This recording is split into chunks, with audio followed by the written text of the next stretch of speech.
Good afternoon. My name is Mike, and I will be your conference operator today. At this time, I would like to welcome everyone to the Facebook First Quarter 2020 Earnings Conference Call. All lines have been placed on mute to prevent any background noise. After the speaker's remarks, there'll be a question-and-answer session. If you would like to ask a question during that time, please press star, then the number 1 on your telephone keypad. This call will be recorded. Thank you very much. Ms. Deborah Crawford, Facebook's Vice President of Investor Relations, you may begin. Thank you. Good afternoon, and welcome to Facebook's First Quarter 2020 Earnings Conference Call. Joining me today to discuss our results are Mark Zuckerberg, CEO, Sheryl Sandberg, COO, and Dave Wehner, CFO. Before we get started, I would like to take this opportunity to remind you that our remarks today will include forward-looking statements. Actual results may differ materially from those contemplated by these forward-looking statements. Factors that could cause these results to differ materially are set forth in today's press release and in our annual report on Form 10-K filed with the SEC. Any forward-looking statements that we make on this call are based on assumptions as of today, and we undertake no obligation to update these statements as a result of new information or future events. During this call, we may present both GAAP and non-GAAP financial measures.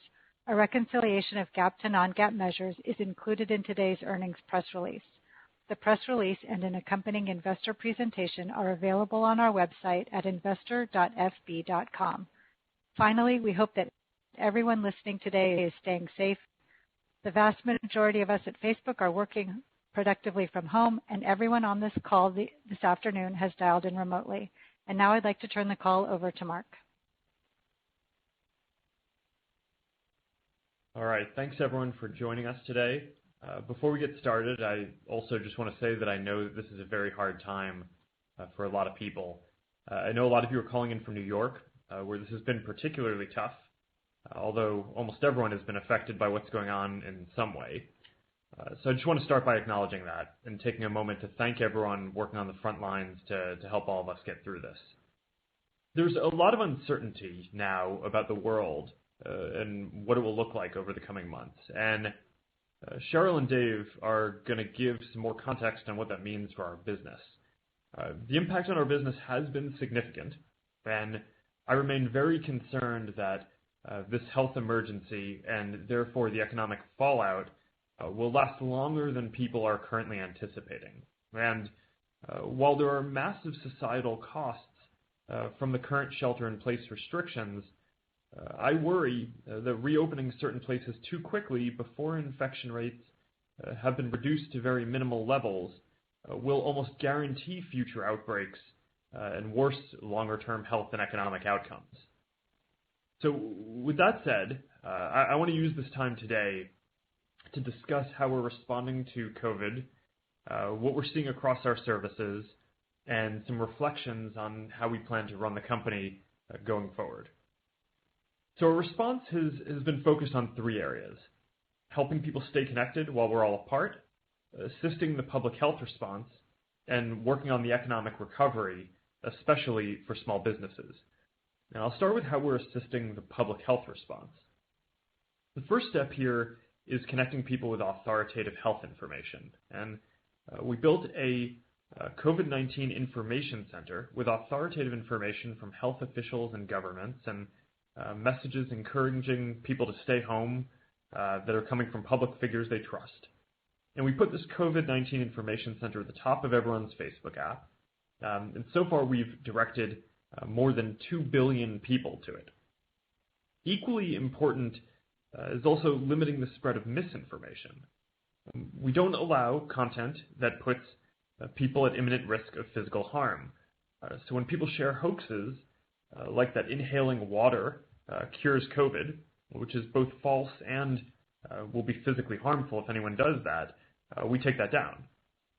For other types of misinformation, we partner with independent fact-checkers who have marked more than 4,000 pieces of content related to COVID as false, which has resulted in more than 40 million warning labels being seen across our services. And we know that these work because 95% of the time when someone sees a warning label, they don't click through to view that content.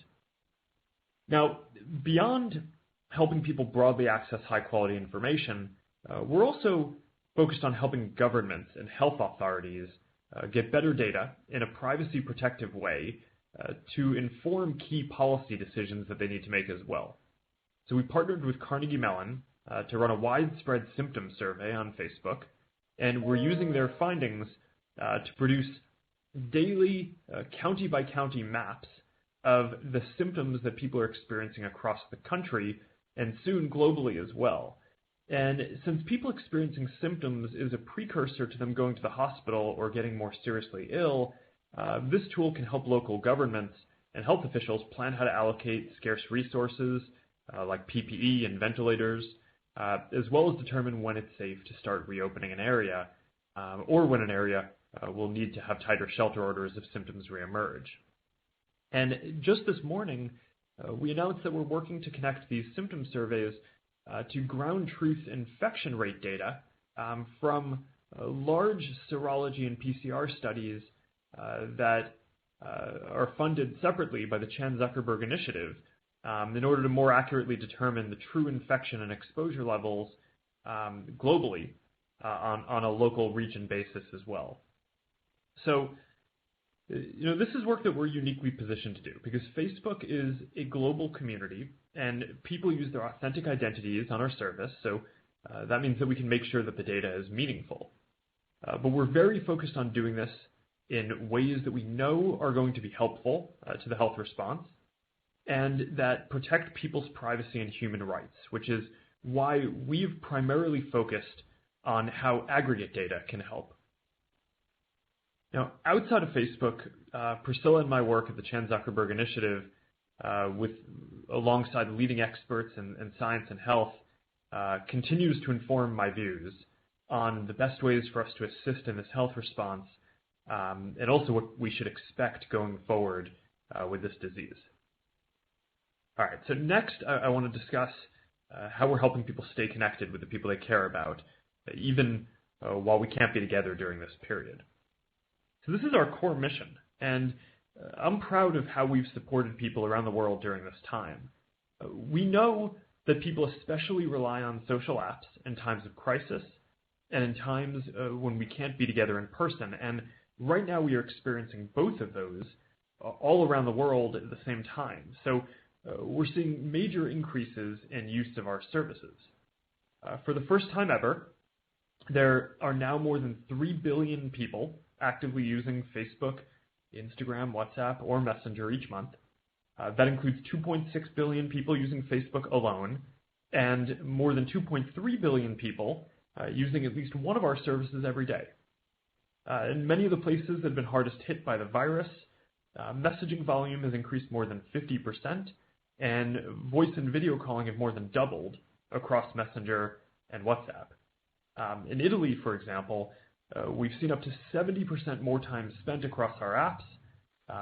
Instagram and Facebook Live views doubled in 1 week.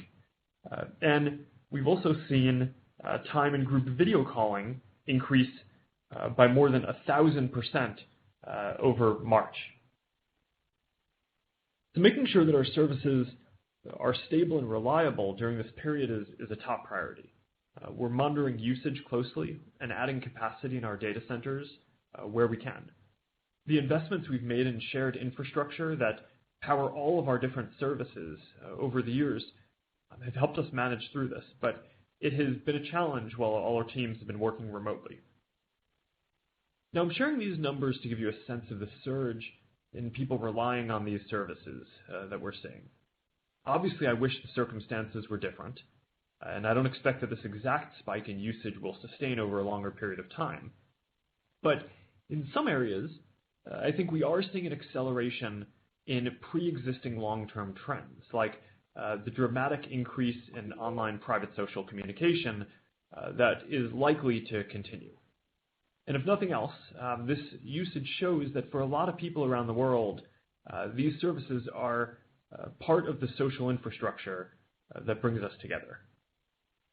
Now, even before COVID-19, our product strategy is already focused on building out private social platforms and enabling online commerce. So it's well aligned with what people need now. Last week, we announced a number of new product improvements around video presence, which has emerged as an especially critical part of the private social platform during this time.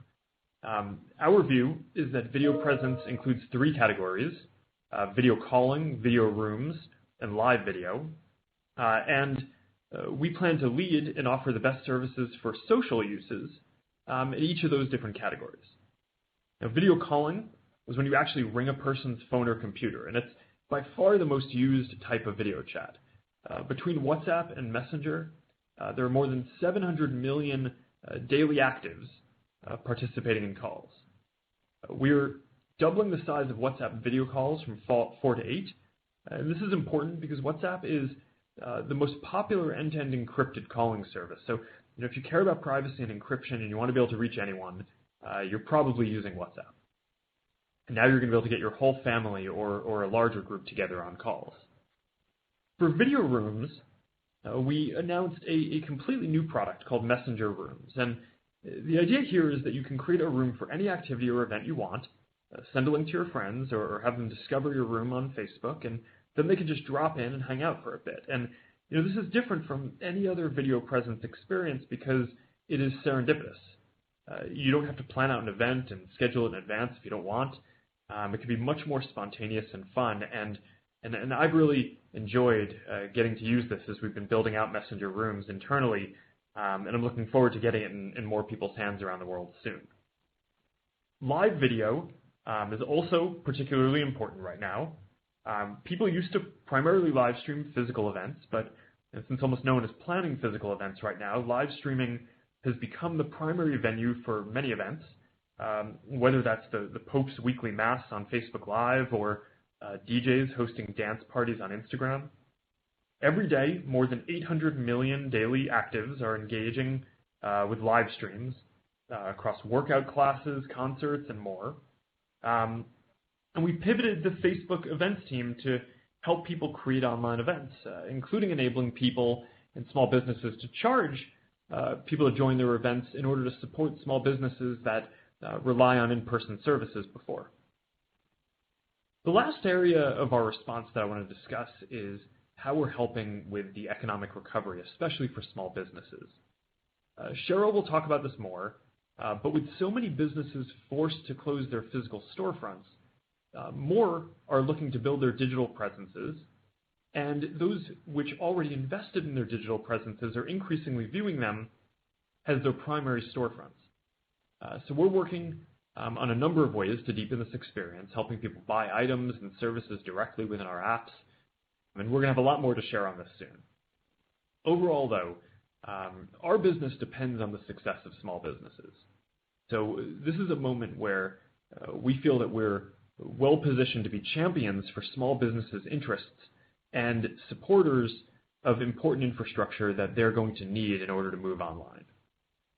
One aspect of online commerce that I want to mention is the partnership that we just announced with Jio Platforms in India. The largest Facebook and WhatsApp communities in the world are in India, and we think that there's an especially important opportunity to serve small businesses and enable commerce there over the long term. So by bringing together JioMart, which is Jio's small business initiative to connect millions of shops across India, with WhatsApp, we think that we're going to be able to create a much better shopping and commerce experience. And there's a lot more that we can do here, and I'm looking forward to making progress with the team at Jio.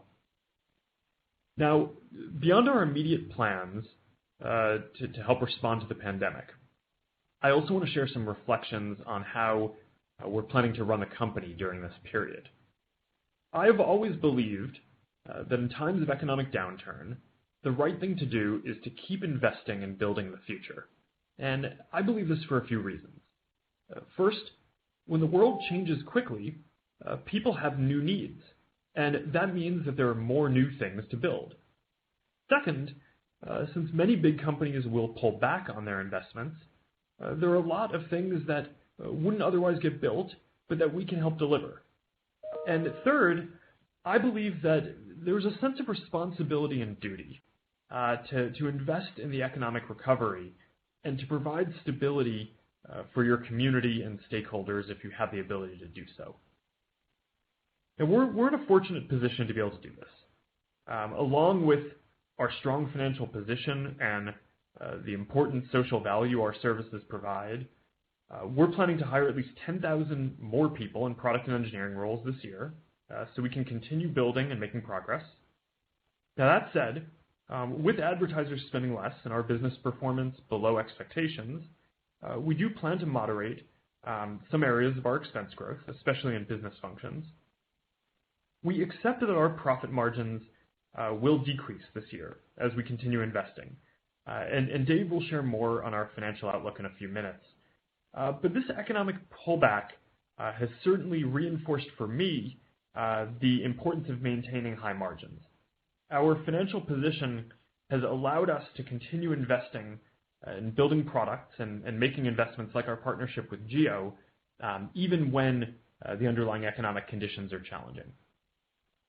Now, as always, I am grateful to everyone on this journey with us, and that's especially true during this period, as our services play an especially important role right now in helping people stay connected, in assisting the public health response, and working on the economic recovery. I really want to thank all of our employees who are working hard to deliver these services, and everyone who has believed in us and supported our company over the years to help us get to the point where we can deliver these services for people around the world. So thank you, and with that, here is Sheryl to talk more about our business.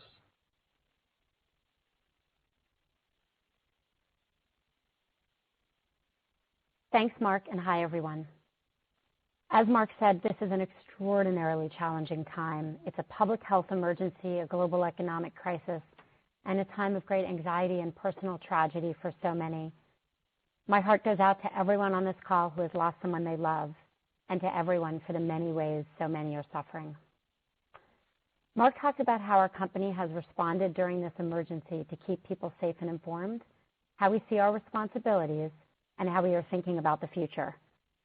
I'm going to talk more about the impact we have seen on our business and what we are doing to help other businesses survive and recover in this changing landscape. Our total ad revenue for Q1 was $17.4 billion, which is a 17% year-over-year increase. After a strong start to the quarter, we saw a significant impact on our business as a consequence of the pandemic from the second week of March onwards. This impact has not been felt evenly. We've seen strong growth in gaming and relative stability in technology and e-commerce, which is one of our largest sectors. There are a few contributing factors here. First, as people stay at home, these sectors are seeing more use of their products and services. Second, advertisers in these sectors tend to optimize for measurable objectives, and we are generating sales at lower prices due to the overall reduction in ad demand. On the other hand, we've seen significant declines in travel and auto as these industries have been hit particularly hard. These trends are continuing in the first few weeks of Q2, and Dave will share more on this shortly. Companies of all types are adapting to a world where people aren't walking into their stores or seeing their brand on billboards.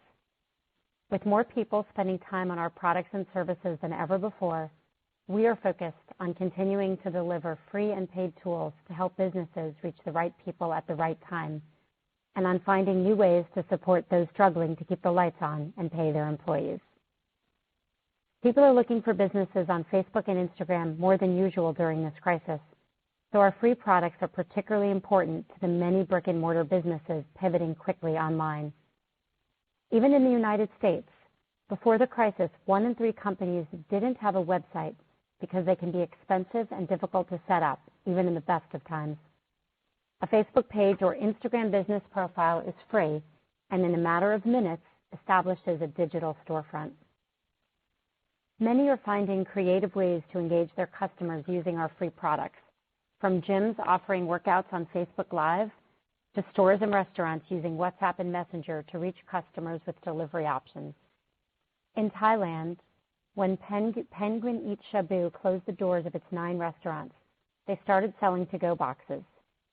They promoted them with Facebook posts, and customers could order through Messenger, and they got 350 sales in 1 minute. A second offer led to 2,500 hot pot sales. After initially putting their employees on unpaid leave, these sales increased their revenue and helped restore employees to full pay. Marketers of all sizes have more limited budgets, so they need to make every dollar work as hard as possible. That means measuring the value of their advertising is more important than ever, which is something our personalized ads provide. For years, we have made major investments in systems and tools that enable businesses to easily understand their return on investment. In the current environment, these investments are paying off. We are also launching new products to help businesses adapt to changing circumstances. Our teams moved quickly to make gift cards available on both Facebook and Instagram, giving customers the option to support businesses by paying upfront for products and services they can use later. We also made it possible for people to create fundraisers for local businesses with a few simple clicks. Fundraisers have been available to support nonprofits and people since 2015, but given the overwhelming interest in helping small businesses weather the storm, we made these tools available for businesses as well, something we never expected to do. We also launched temporary service changes to make it easier for businesses to share critical information like inventory updates, shipment details, or new ways to buy. For example, if a restaurant needs to shift to a delivery model, they can now add food delivery links to their Facebook page or Instagram business profile. Creating these products quickly in the current environment wasn't easy, and I am grateful to our product and engineering teams who are executing so well working from home. The Business Resource Hub we launched in early May is a one-stop shop where businesses of all sizes can find support and virtual training that can help them migrate online. People can take courses on everything from how to connect with customers via messaging and Facebook Live to how to increase online sales. We are fortunate to be in a strong financial position. We can continue to pay all of our employees and contractors during this difficult time, which is why we believe we have a real responsibility to help others, especially small businesses around the world.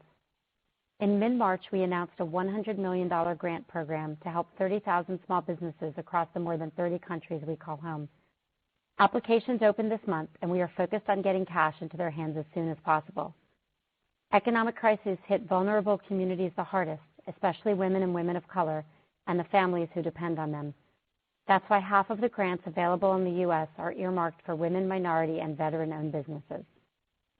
We have also worked closely with the U.S. government Small Business Administration to spread the word to small businesses about how to apply for relief loans, reaching 30 million accounts across Facebook and Instagram with this information.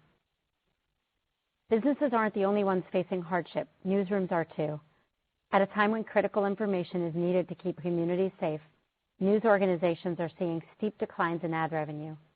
In late March, we announced a $100 million investment to support the news industry, with $25 million in grant funding for local news organizations and $75 million in marketing spend to get money to publishers.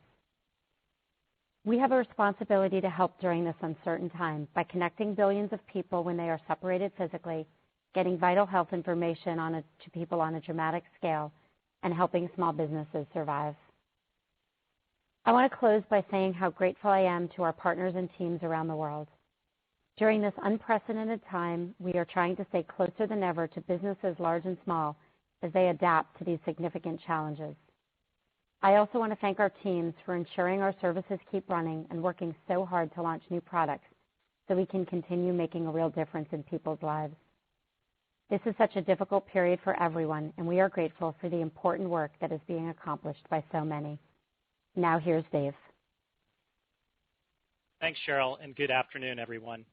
Echoing Mark and Sheryl's comments, my thoughts are with everyone facing challenges during this difficult and unprecedented time. Before turning to results, I wanted to comment briefly on Facebook's operating posture during the crisis. We took early action to ensure that our employees were safe and moved to a global work-from-home stance on March 6th, in the week prior to the WHO declaring COVID-19 a global pandemic. We are currently operating with over 95% of our full-time employees working from home, with safety being the number one priority for those essential workers who need to come into our data centers and other facilities. We have been able to both support our existing employees and onboard new employees throughout this period. While we are by no means operating at 100% of capacity across every dimension of our operations, we have continued to ship new product releases, maintain service availability, review content, and stay connected with our business customers. Given the circumstances, we have been pleased with the dedication and professionalism with which the Facebook team is tackling the challenges presented by this crisis. Now turning to the results. The COVID-19 pandemic is having a broad impact on our community metrics, revenue, expenses, and business operations. Our community metrics reflect increased engagement as people around the world have sheltered in place. It's gratifying that people are using our family of apps to stay informed and connect with people and organizations that they care about. In March, we estimate that on average, 2.3 billion people used at least one of our services on a daily basis, and that approximately 3 billion people were active on a monthly basis. We have seen increased usage across all of our services, particularly in markets that have been most impacted by the virus, including a surge in video and voice calling on Messenger and WhatsApp. People around the world have increasingly turned to Facebook as well. Daily active users reach 1.73 billion, up 11% compared to last year. DAUs represented approximately 67% of the 2.6 billion monthly active users in March. MAUs grew 228 million, or 10% compared to last year. We expect that we will lose some of this increased engagement when shelter-in-place restrictions are relaxed and life returns to a more normal cadence, which we all look forward to. Turning now to the financials. Q1 total revenue was $17.7 billion, up 18%, or 19% on a constant currency basis. Had foreign exchange rates remained constant with Q1 of last year, total revenue would have been $275 million higher. Q1 ad revenue was $17.4 billion, up 17%, or 19% on a constant currency basis. Again, the COVID-19 pandemic had a meaningful impact on our revenue. Revenue was strong from the beginning of the quarter through the first week of March, when we began to see a steep slowdown in our ads business, particularly in countries that implemented shelter-in-place measures to reduce the spread of the virus. As Sheryl mentioned, there was a great deal of variability by vertical.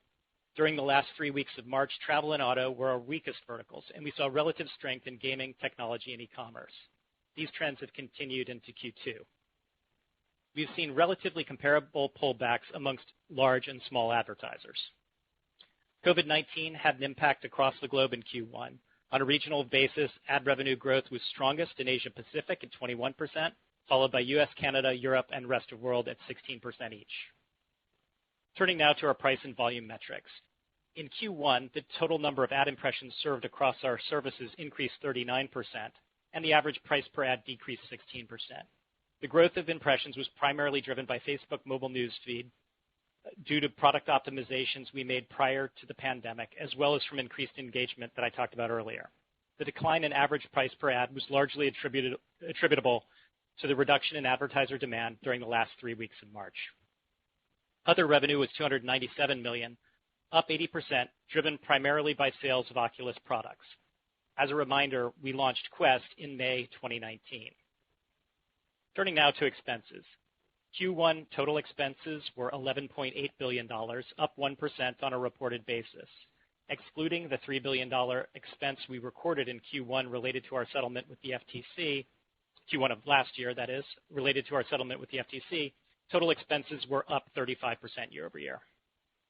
Cost of revenue increased 23%, driven primarily by depreciation related to our infrastructure spend. R&D grew 40% and was driven primarily by investments in core product as well as our innovation efforts, particularly in AR/VR. Marketing and sales grew 38% and was driven by consumer and growth marketing. Finally, excluding the FTC expense from Q1 of 2019, G&A grew 49%, driven partially by an increase in estimated credit losses related to COVID-19. We had over 3,300 net new hires in Q1, primarily in technical functions, and ended the quarter with over 48,000 full-time employees, up 28% compared to last year. As I mentioned earlier, we continue to recruit and onboard new employees successfully while in a work-from-home environment.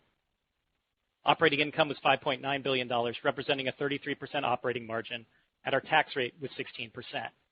Net income was $4.9 billion, or $1.71 per share. Capital expenditures were $3.7 billion, driven by investments in data centers, servers, office buildings, and network infrastructure. We had $7.3 billion of free cash flow in the quarter, and we repurchased $1.2 billion of our Class A common stock. We ended the quarter with $60.3 billion of cash and investments. As I mentioned last quarter, though we booked the FTC expense in 2019, we did not pay the $5 billion settlement amount until after the first quarter of 2020 closed. In addition, this past week, as Mark mentioned, we signed an agreement to invest approximately $5.7 billion into Jio Platforms in India. Our strong balance sheet proved to be an important asset this quarter, enabling us to commit to a long-term growth priority in India, even in the midst of a troubled global economy. Turning now to the outlook. With the COVID-19 crisis, like all companies, we are facing a period of unprecedented uncertainty in our business outlook, certainly in the nearly 8 years I've been with Facebook. We expect our business performance will be impacted by issues beyond our control, including the duration and efficacy of shelter-in-place orders, the effectiveness of economic stimuli around the world, and the fluctuation of currencies relative to the US dollar. On the latter point alone, since the WHO declared COVID-19 as a pandemic, we have seen the US dollar appreciate 5% relative to the foreign currencies we do business in. Given the increasing uncertainty in our business outlook, we are not providing specific revenue guidance for the second quarter or full year 2020. Rather, I would like to provide a snapshot of revenue performance in the second quarter thus far. There's a tremendous amount of macro uncertainty, so it's difficult to extrapolate performance based on a small sample of data. After an initial steep decrease in ad revenue in March, we have seen signs of stability reflected in the first 3 weeks of April. Ad revenue has been approximately flat compared to the same period a year ago, down from the 17% year-over-year growth in the first quarter of 2020. The April trends reflect weakness across all of our user geographies, as most of our major countries have had some sort of shelter-in-place guidelines in effect. We are understandably cautious, given that most economists are forecasting a global GDP contraction in Q2, which, if history were a guide, would suggest that the potential for an even more severe advertising industry contraction. In terms of expenses, we are continuing to monitor the COVID-19 situation and its impact on our business and operations, and will adjust our plans accordingly. We expect to realize operational savings in certain areas, such as travel, events, and marketing, as well as from slower headcount growth in our business functions. However, we plan to continue to invest in product development and to recruit technical talent. In addition, we have committed over $300 million to date in investments to help our broader community during this crisis, which will have an impact on our financial performance this year. As a result, we expect total expenses in 2020 to be between $52 and $56 billion, down from the prior range of $54 to $59 billion. While this reflects a moderate reduction in the planned growth rate of total expenses, our overall expense growth in the face of expected revenue weakness will have a negative impact on our 2020 operating margins. Turning now to capital expenditures. Our significant investments in infrastructure over the past 4 years have served us well during this period of high user engagement. We plan to continue to grow our CapEx investments to enhance and expand our global infrastructure footprint over the long term.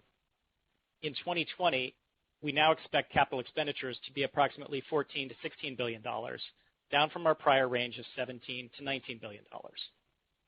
This reduction reflects a significant decrease in our construction efforts related to shelter-in-place orders.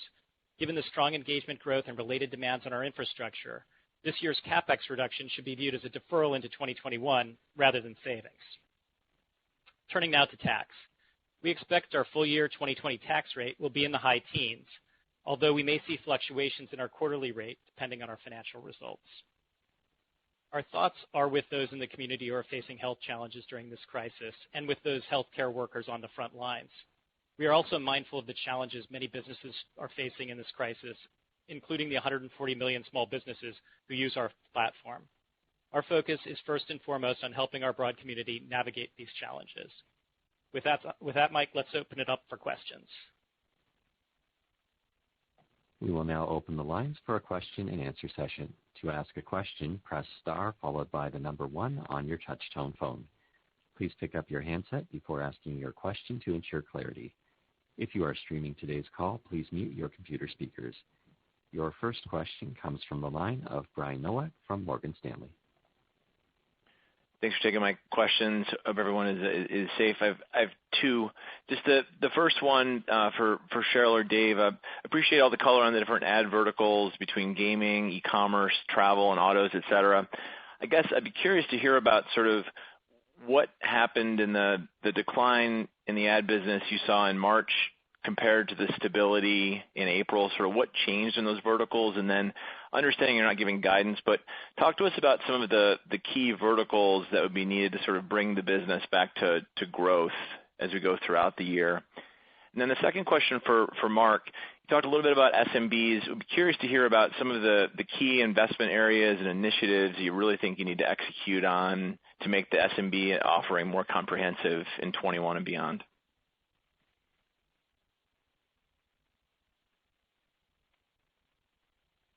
Okay, Brian, did you want to take that, Sheryl? No, why don't you go first and I'll go second. Okay. You take the first, I'll take the second. Yeah, sure. Sorry, we're doing our coordination. So, Brian, yeah, the trends that we saw in the end of Q1, we saw a pullback, pretty broad-based pullback, especially concentrated in some of the areas that we talked about, things like travel and auto, but really kind of broad-based, large and small advertisers. We saw relative strength even then in a few categories, like gaming, where you have, always-on campaigns that were able to pick up some supply because the lower pricing kind of cleared at the levels that those advertisers were trying to acquire users at. So that is, one of the benefits of the auction. And then, e-commerce, we've seen, was not as strong as gaming, but we've seen that show signs of stability as well. But all of those trends sort of continued into Q2. So I don't think there's a lot of vertical shifts, but I think we've seen e-commerce sort of, do reasonably well. What we're seeing is really, I think, pretty straightforward. We're seeing people who are driving towards online conversion events do well because they're able to, kind of bid in the auction and get those users and get those results that they're looking for. And people who are like looking for offline or more top of funnel brand, there we've seen more pullback in spend. To your second question on SMBs, there's really two parts to this. One is what are we doing now to help SMBs weather the storm and come back to business and be able to pay their employees? And the second is the ongoing ad work we do. On the first, I think we've been really focused. We came out early with our $100 million grants program, and we're rolling it out very aggressively around the world, trying to get money to people very quickly. And we're building specialized products we never would have thought of before.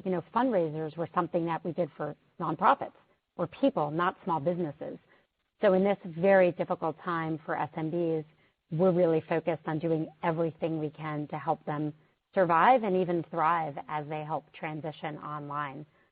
SMBs are also a major part of our business going forward. And on there, it's really the execution we do quarter after quarter to make our ads perform.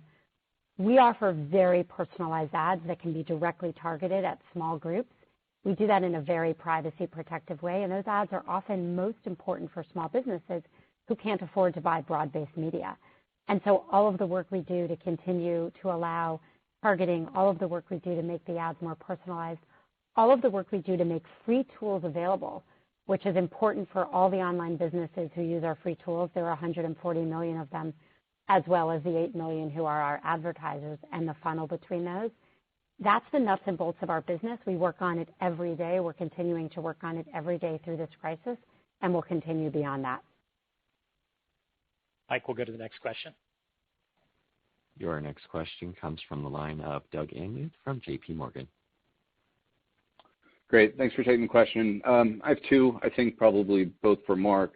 But first, I was hoping you could talk more about the functionality of WhatsApp and perhaps other platforms as you expand in India with the Jio Platforms partnership. Are there other markets where you could see something similar, or is the strategy here unique to India? And then second, just given the increased engagement with communication tools and voice and video in particular, how is that translating into increased activity in the feed and within stories? Thanks.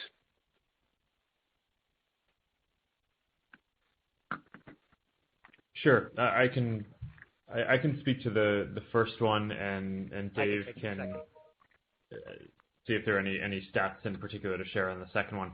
And for commerce on WhatsApp more broadly, we're very focused on making it so that small businesses can have a presence on all of the apps, right? Facebook, Instagram, WhatsApp, and Messenger, and can communicate organically with people, and then increasingly can do things that can help them drive transactions. So we've started rolling out things like catalogs in WhatsApp. We're working on payments to be able to complete transactions. And we've rolled out a new ad format, click-to-messaging ads, where basically a lot of small businesses and different businesses are finding that their message threads with people perform better for driving sales than their websites or other presences. They basically buy ads inside Facebook or Instagram that send people to chat threads. And then as we build out all these tools around that, around making those threads more valuable, we think that those ads will only increase in value, which is the way we're currently thinking about that business. In India with Jio, Jio has had this vision for a while. I want to be careful not to put words in their mouth, but just from what they've basically described both to us and publicly about their JioMart vision is, there are millions of small businesses and shops across India, and they want to try to help get them onto a single network that you'll be able to communicate with through WhatsApp and do payments online through WhatsApp. So I think that is a great, very large example of how we can wire up and help small businesses in the country where we have the largest WhatsApp community. But certainly all the products and technology that we're building to enable that partnership are going to be things that we want to do around the world. So we're very excited about working with them to drive this vision forward and then extending it everywhere over the coming months and years. Dave, I don't know if you want to say anything about the second point. I think it's at a high level. You may have stats that you want to share, but I think we have seen a broad-based increase in use of the products.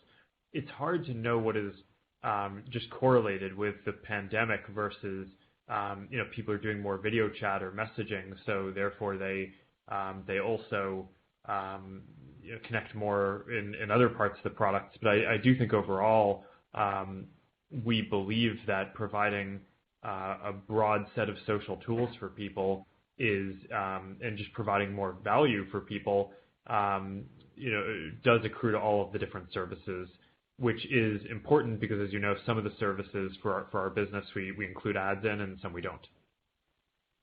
Yeah, and the only thing I'd add there is, we talked about the 39% increase in ad impressions, and that's really driven by engagement increases on our feed products and stories products, as well as the surge that we've seen in the video and messaging. So it really wasn't limited to video and messaging. It was broad-based, as Mark said, and that's creating supply on the ad impression side as well. Your next question comes from Justin Post from Bank of America Merrill Lynch. Great, thanks. Sheryl, maybe you could talk a little bit about the ad auction dynamics. Are you seeing e-commerce and digital replace auto and other categories, and how efficiently is that auction working? And secondly, can you give us any color on percent of ads that come from direct response versus brand or maybe CPC bidding versus CPM? Thank you. Sure, I can take that, Justin. In terms of the ad auction dynamics, yes. We are seeing when one vertical is doing better than the other or people fall out of the auction, we have very dynamic content. And so we're able to backfill that with other bids from other clients. So, we're seeing a lot of bidding into the system from gaming and e-commerce. As prices come down, it's also more economic, and they can get the ROIs that they want. So it's a natural way in which that happens, and you see a replacement effect there. So that's working well.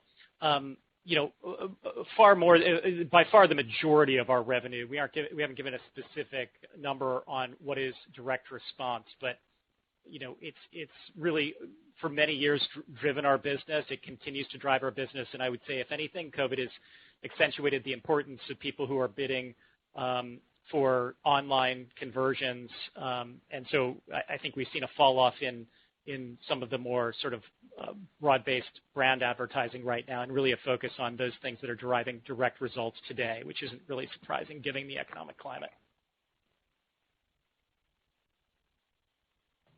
Your next question comes from the line of Ross Sandler from Barclays. Hey guys, just a follow-up to the last question. I think about 4 years ago you mentioned that the top 100 advertisers were just under 25% of revenue and coming down. So I guess how does that mix look today? And Dave, I think you mentioned large and small advertisers were kind of pulling back in March and then into April at about the same rate. But any more pronounced decel from large versus small? Any color there? And then the second question is, Mark, you mentioned in your opening remarks that something along the lines of high margins are important to the company, especially given the economic environment. So how do you think about balancing levels of investment with revenue over the long term? Has your thinking around that changed versus, I think you mentioned that comment maybe 2 years ago. Has anything changed in the way you're thinking about margins? Thank you. Hey Ross, it's Dave. I'll take that first one. Yeah, we've seen sort of a pullback of advertising from both large and small advertisers, and I would say given the uncertain economic climate, we know SMBs are getting hit hard, but our business is quite diversified and there's no one size fits all for SMBs. We've got some businesses that are obviously suffering greatly from the shelter-in-place orders, and then we have SMBs who are also digital natives and have online objectives, and those are doing relatively better. So we've got SMBs who are in gaming and e-commerce and the like. So we are seeing I think a fairly diverse range of SMBs. And I would say in terms of the diversity of our business, that remains very high. We're not concentrated, but we haven't updated that specific stat that we gave back 4 years ago. But we remain very diversified from an advertiser perspective. Here, and I can talk to the margins a bit. Overall, I think during a period like this, there are a lot of new things that need to get built.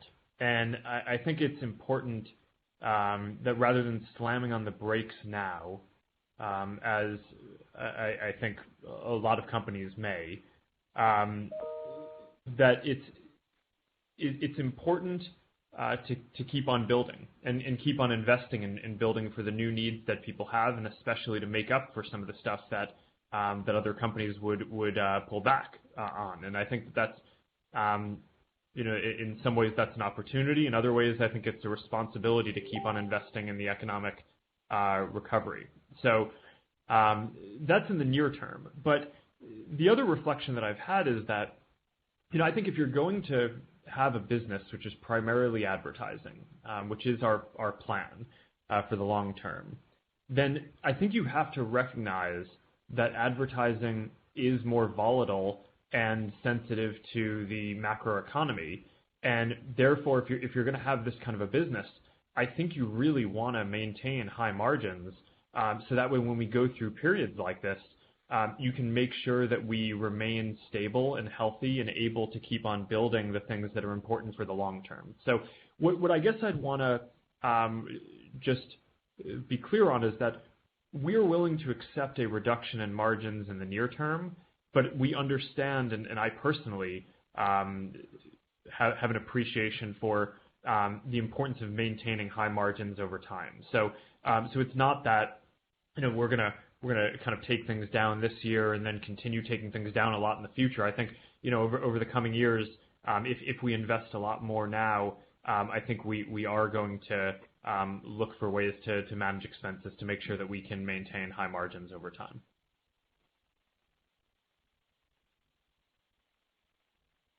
Your next question comes from the line of Youssef Squali from SunTrust. Great, thank you very much. 2 questions. Mark, can you discuss the performance of your gaming platform, including Oculus so far? How satisfied are you with the traction there, and what are you doing to better position the company to take advantage of the increased engagement we're seeing on other platforms, competing platforms? And maybe Dave or Sheryl, can you speak to the trends you're seeing in markets where COVID-19 hit earlier, say maybe January and February and how they're performing today, and any learnings from these markets? Thank you. Sure. So I can talk a bit about games. We have a few big areas of investment here. One is just in our mobile apps, a massive amount of growth in live streaming. I talked about live video in my opening remarks, and people live streaming gaming content is certainly one big category that's growing quickly and that we're investing a lot in. So that I think is going quite well. We recently had some pretty big launches of an app in that area, and we're going to keep on investing there. And on the virtual reality side, this has always been a long-term vision. Quest has surpassed our expectations. I wish we could make more of them faster during this period.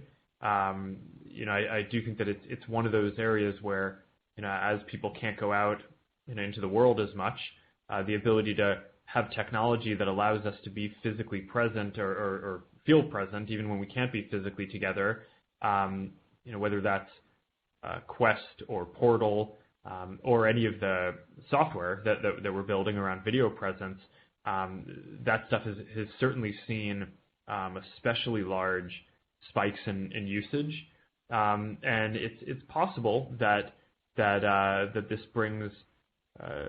accelerates some of the trends around adoption of things like virtual or augmented reality, but I'm not sure what will happen there long term. But in the near term, I'm quite pleased with how Quest is doing, and I wish we could make more of them. Youssef, I'll take the second part of that question. So, I think probably the market that would be most instructive would be a market like China, but I think for us, China is a bit different because we don't have users in China, so the business there is China-based advertisers reaching people outside of China. So it's hard to extrapolate too much from that. We did see a pullback of revenue in China earlier in the quarter, and we have seen a recovery there, and a recovery, but one thing that's hard to know is part of that is really kind of mixed up in the verticals as well. China tends to, for us, index pretty highly with gaming and e-commerce, and those segments that are driven towards online outcomes, where we're seeing relative strength. So it's hard to really read too much into the experience. Your next question comes from the line of Eric Sheridan from UBS. Thanks for taking the question. Maybe two, if I can. One bigger picture one, dovetailing on all the comments around e-commerce. I'm curious if there's anything you're seeing in terms of the behavior of users on the platform that would make you want to accelerate or change the path of product development to capture some of the supply and demand you might be seeing as people want to sell in an omni-channel world, and some of the demand that might be there on the buyer side to connect e-commerce broadly across Facebook's properties as an output of the current environment. And then Dave, maybe if I could just ask one quickly. I don't think you called it out, but I am curious if you could identify the credit loss assumption in the quarter and what the number might have been, or is that something we might have to wait for the 10Q for? Thanks so much. Mark, do you want to take the e-commerce, or do you want me to do both? I can talk to it briefly, and then you can add to it if you think that there's more. We are seeing increases in some of the consumer behavior around this, but I think the bigger thing is just that for all the small businesses that we serve, and a lot of small businesses that are out there that are still primarily physical, there's been a big push to get online and to do more selling online, and I think that there are lots of opportunities for us to support them in building the tools that they need to do this. We're seeing a lot of businesses that were primarily physical now moving towards selling stuff online for the first time, and we're seeing a lot of businesses that already had a digital presence now really transition to having their digital presence be their primary presence, and that I think that trend, while there may be some short-term spike, I do think plays into a pre-existing long-term trend, and we'll certainly want to accelerate that aspect of our product roadmap to make sure that we can serve a lot of those businesses during this period when it can help them with the recovery and get through this. So we're working on a lot of work streams there. We'll hopefully have more to share over the coming weeks. Yeah, Eric, on the bad debt expense, that increased by $193 million. So that'll be the number that's in the queue, and the majority of that relates to charges, obviously that we're taking related to the COVID-19 pandemic and our views on collectability of certain accounts in that environment. Your next question comes from the line of Mark Mahaney from RBC. Thanks. Two questions. Mark, at the very beginning, you talked about the economic fallout possibly lasting longer than people think. Just any detail behind that? Is there something you're seeing in the data? Is it your gut reaction? And then following up a little bit on Eric Sheridan's question, these kind of events, crises, can create new, paths, streams, or whatever. So you talked about shopping. What about WhatsApp? There's a surge in usage of WhatsApp. Is there something that's happened that makes it more interesting, for the long term, more interesting as a monetization vehicle because of the surge in usage of WhatsApp? Thanks.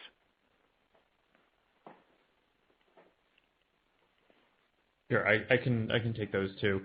I think that we'll see a meaningful economic hit, if I had to predict, for the period of the health emergency. And so I think that, as Dave said in his comments, the efficacy of the shelter-in-place orders and how well that's going, I think will be a big determinant of how long and how painful the economic fallout is from this. So there's certainly a range of outcomes. I don't think I have any particular insight that's not public or that you don't have. But I worry that this could be worse than at least some people are predicting. The other question was monetization on WhatsApp. I think that there's a huge opportunity on WhatsApp, if for no other reason than that it has 2 billion people using it, and we haven't done significant work on building out the business yet. I mean, we have some tools there, but we're still early in the phase of we've built out WhatsApp Business. There's tens of millions of businesses that are signed up and that are using that. So there's tremendous demand. People want to communicate with businesses, and we've been in the process of building out the infrastructure to do payments and more commerce. Ad units like what I mentioned around click-to-messaging ads are performing well. So I think all the indicators are positive, but it's just a generally untapped opportunity so far, and one that I think is very exciting to build out over the coming years. I think Deborah's trying to say that there's one last question. Yes, thank you. If we could just take one last question, please. Your last question comes from the line of Colin Sebastian from Baird. Great. Thanks for taking my question. I guess first, Dave, was hoping, I know this is not a key focus right now, but any updated thoughts or timeline on some of the targeting and measurement headwinds that you spoke about on the last call?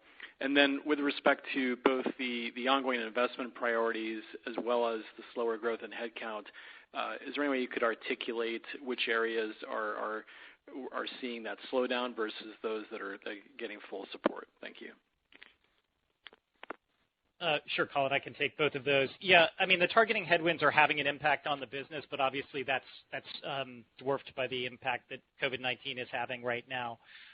We continue to see the three factors around targeting, and this hasn't changed. The regulatory pressures with GDPR and CCPA and similar regulations, the moves by platforms that make third-party targeting and measurement more difficult, and then our own moves on launching privacy controls. So, these are impacting the whole industry, and we believe we're relatively well positioned. We've got a lot of first-party signal. That said, I think this will have a broad impact on return on investment and, could affect, what advertisers are able to, find and acquire customers effectively for their businesses. And they may not be able to grow as quickly as they otherwise could, and that could have a negative impact on their growth in the economy and obviously revenue for us. So, certainly it's a challenging time to make it tougher for businesses to grow. But we're certainly continue to have that headwind in the longer term.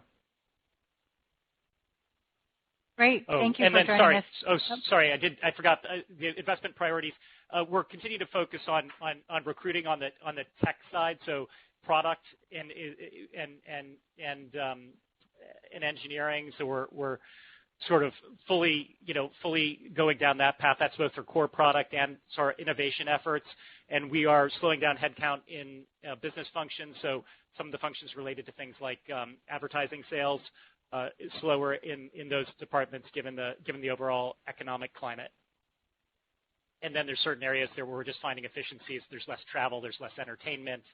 I think that may persist for quite some time. So we're seeing savings there, and we're going to be looking at getting marketing efficiencies because obviously prices are coming down on the marketing front so that we can get the same impact for less dollars, and also look for efficiencies on marketing spend. So those are the areas that I would call out.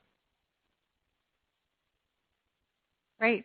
Thank you for joining us today. We appreciate your time. Stay safe, everybody, and we look forward to speaking with you again. Thanks, everybody. Ladies and gentlemen, this concludes today's conference call. Thank you for joining us. You may now disconnect your lines.